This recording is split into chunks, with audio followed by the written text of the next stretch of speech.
I Sverige finns idag bara ett fåtal som håller på med elektronisk kommunikation med andra sidan. Vi träffade Liz Werneroth och hennes tekniker Ebbe Johansson i Vemmenhög i Skåne. Och vi skulle få vara med och videofilma vid kontaktförsök med de döda. Liz och Ebbe får in ungefär samma små korta röster som Jürgensen på sin tid. Hör du mig här? Det döda. Hör du mig här? Det döda kontakter. Hallå? Hör du mig här? Ja, det döda kontakter band. Ja, så är det. Ja, det är riktigt. 8. Hallå? 5. Hör du mig här? Ja. Det döda kontakter band.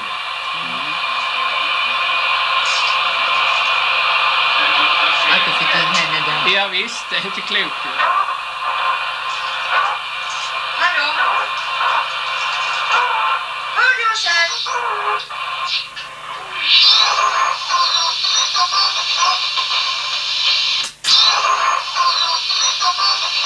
Du får rätta.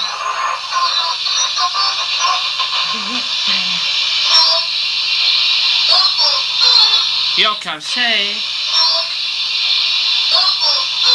Ja, jag kan se, säger hon. Jag kan se henne.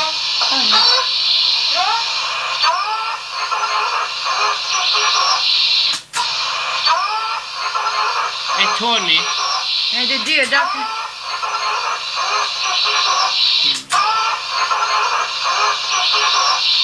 Ser du? Ja. Ser du Tony och Eva? Hörni? Ja. Hej. Hon är efter det. Där. Där kom. Tony. Och så tydligt. Hej.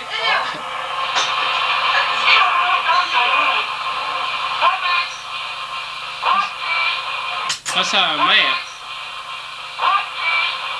Ja, säger hon.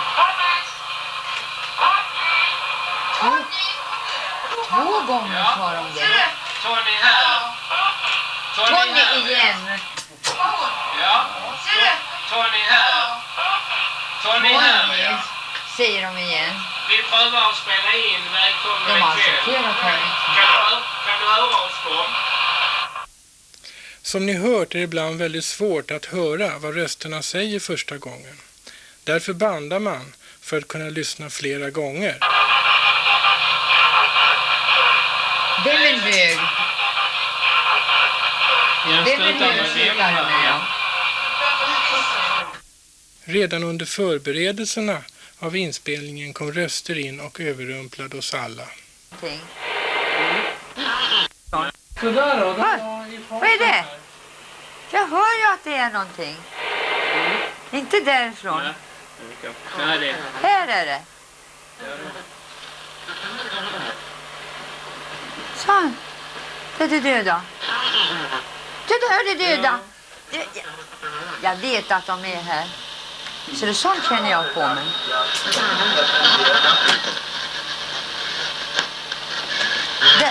Där var de. På videon hörs dessutom en svag röst som ingen av oss hörde i rummet. Rösten kommenterar Liz med orden: Jo, det går. Lyssna efter det att Liz säger: Den går ju inte, den är urdragen. Nu var jag för se. Vad är för datum? 15, 16. Ja. Det är den 16. Den går ju inte, den är urdragen.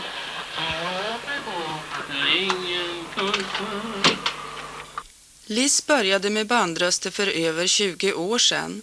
Hon hade alltid trott på ett liv efter döden och blev fascinerad av elektronisk kommunikation med döda efter att ha hört en radiointervju med Jürgenson 1959. Först 1966 fick hon råd att köpa en bandspelare och började då få in röster av döda på bandet. 1974 besökte hon Jürgenson. Han lyssnade på mina intagningar då. Och det tyckte han, åh vad fina röster du har, sa han. Och du måste ju fortsätta med det här. Och nu ska vi göra en provinspelning. Vilket vi gjorde.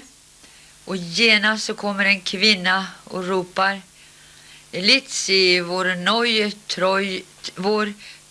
neue treu Freund, sa hon. Vad betyder det?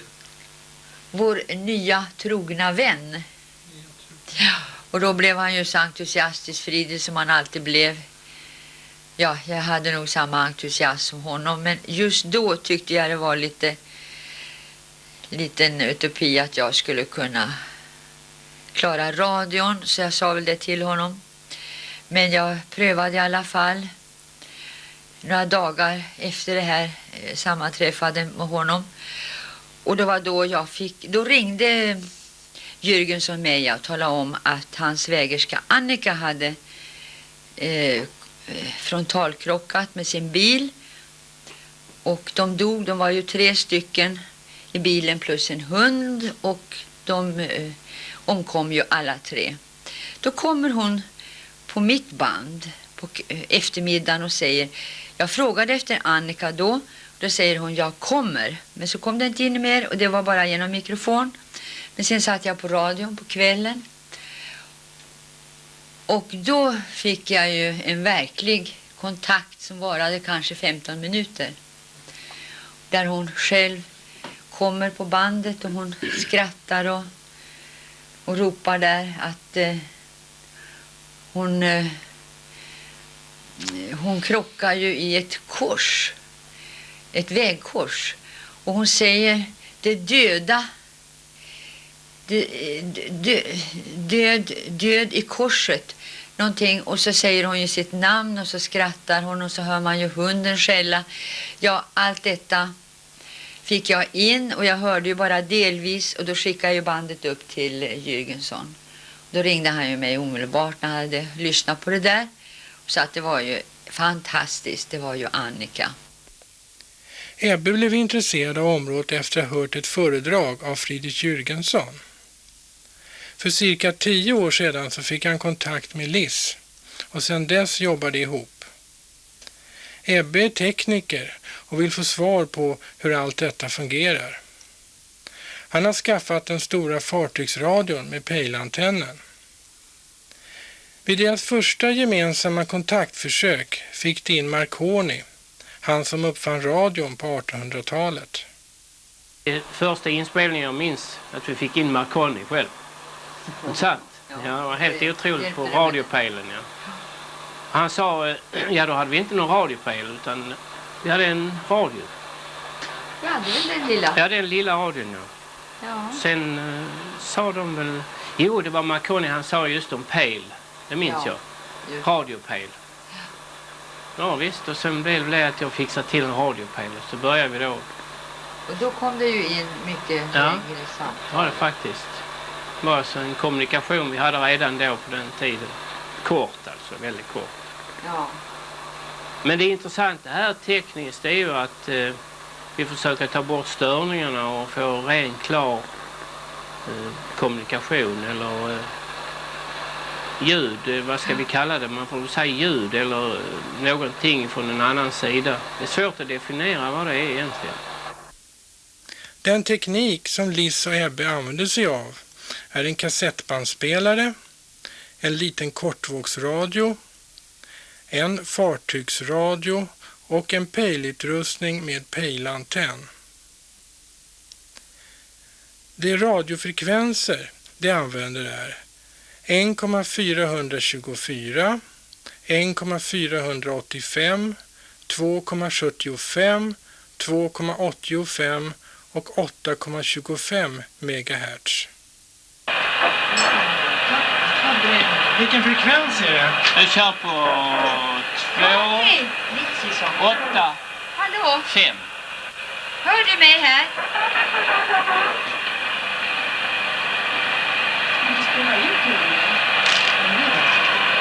2, 8, 5.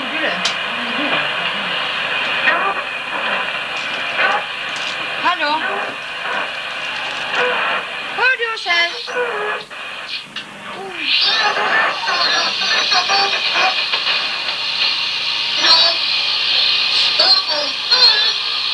Hallå?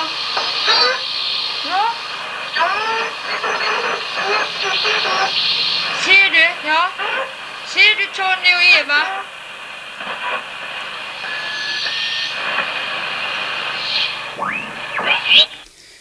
Det här spelades in i en kaffepaus när kameran lämnats på. Hörde ni rösterna här fastän varken Liss eller Ebbe tycktes reagera?